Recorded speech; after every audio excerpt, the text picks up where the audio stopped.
ಸ್ಪರ್ಧೆ ಮಾಡಿದ್ದಂತಹ ಎರಡೂ ಲೋಕಸಭಾ ಕ್ಷೇತ್ರದಲ್ಲಿ ರಾಹುಲ್ ಗಾಂಧಿ ಕಮಾಲ್ ಮಾಡಿದ್ದಾರೆ. ರಾಯ್ಬರೇಲಿ ಕ್ಷೇತ್ರದಲ್ಲಿ 4 ಲಕ್ಷ ಮತಗಳ ಅಂತರದಿಂದ ಗೆಲುವು, ವಯನಾಡ್ನಲ್ಲಿ 2 ಲಕ್ಷ ಮತಗಳ ಅಂತರದತ್ತ ಮುನ್ನುಗ್ತಿದ್ದಾರೆ ರಾಹುಲ್ ಗಾಂಧಿ. ಎರಡೂ ಲೋಕಸಭಾ ಕ್ಷೇತ್ರ ವಯನಾಡ್ನ ಮತದಾರರು ಮತ್ತೊಮ್ಮೆ ರಾಹುಲ್ ಗಾಂಧಿಯವರ ಕೈ ಹಿಡಿದಿದ್ದಾರೆ.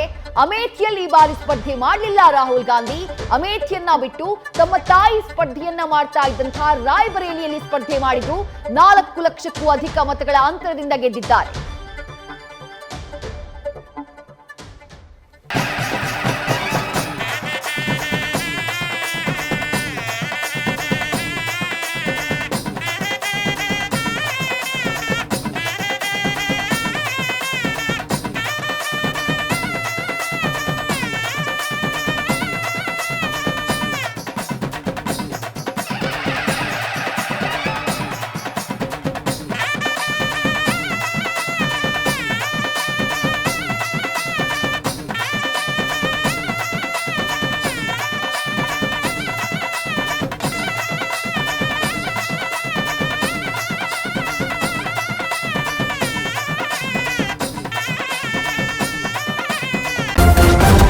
ನ್ಯೂಸ್ ಫಸ್ಟ್ ನಿರ್ಭೀತಿಯಿಂದ ನಿಮ್ಮ ಪರವಾಗಿ.